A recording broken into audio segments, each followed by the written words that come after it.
Poland has helped purchase 8,000 Starlink terminals, and hundreds of them from this batch of aid is already working at the points of invincibility across Ukraine.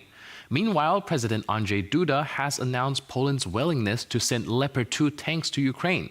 Joining us today on TVP World to talk about the developments in Ukraine and the support from Poland and other allies is political analyst Jeyson J. Smart. Hello, sir. Welcome to TVP World. Thank you. Great to see you. Hi. So we're wondering, what's the holdup in terms of sending the tanks? Why now? What's the special timing that this is happening?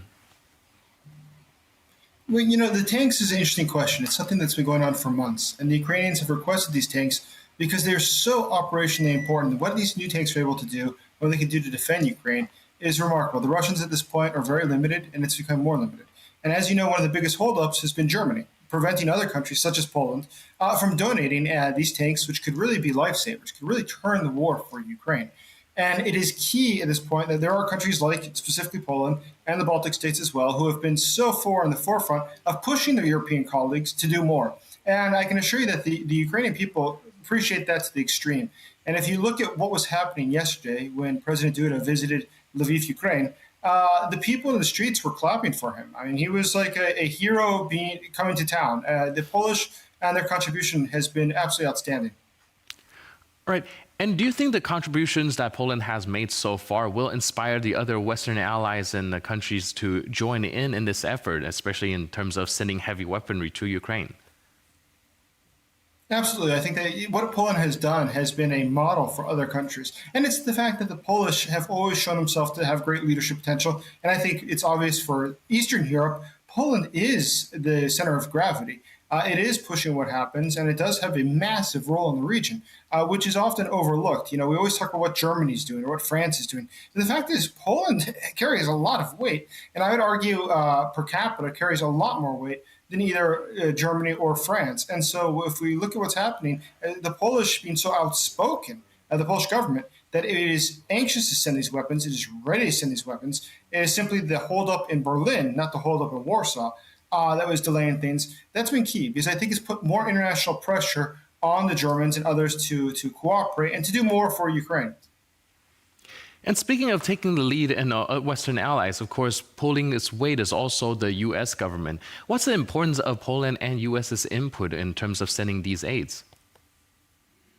Well, Poland is obviously a country that the United States relies on heavily. It's a close ally of the United States, going back decades or more. And there's a huge appreciation for Poland in the United States. And I know I'm often in Poland. I know there's a huge appreciation of the United States there as well. So it's mutual. And so when I look at the situation, I look at these bilateral relations between the two countries. The Americans are excited to work with the Poles and to give Poland or to assist Poland to take more of a central role in European politics.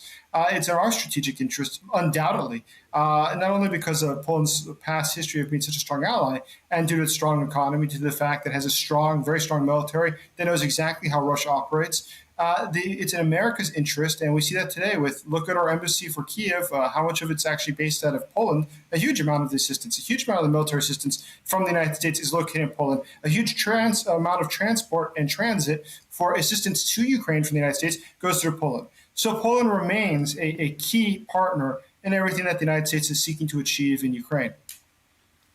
And speaking of the current situation in Ukraine, one can't help but also take Belarus into consideration.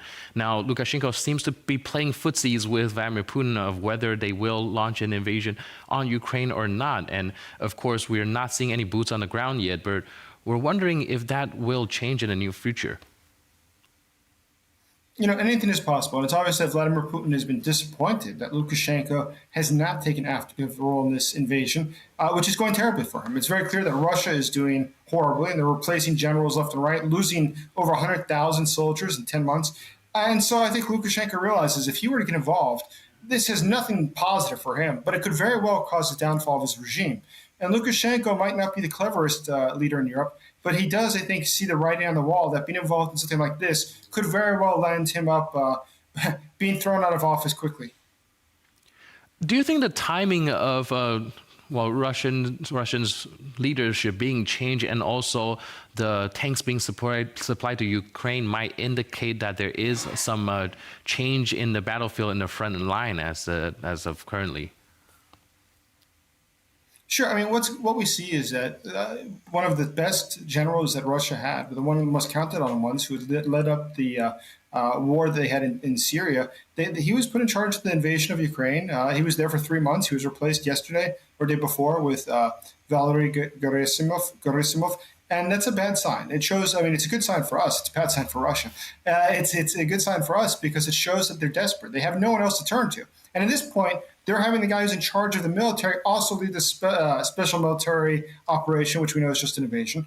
And what that shows us is that Putin has very few options left. Even better, though, and this is good news for the West, is that we see that the Wagner group, the mercenaries, are fighting publicly. Their leadership, Prigozhin is the name of the leader of it, is publicly criticizing the military. The military is criticizing his group. The Chechen leadership under Kadyrov is criticizing what is happening in the military, as well as the Security Council of Russia is criticizing what the Chechens are doing. And we see that everybody is criticizing Shoigu, who's the Minister of Defense. What we see is that everybody is fighting internally within Russia, and I think that shows there's a lot of weaknesses. And the fact that they can't coordinate is a great sign for Ukraine, and I really do think that we might see the collapse of the Russian invasion in the near term. Thank you so much for that very comprehensive update. Thanks again for being with us on TVP World. Thank you. Thank you.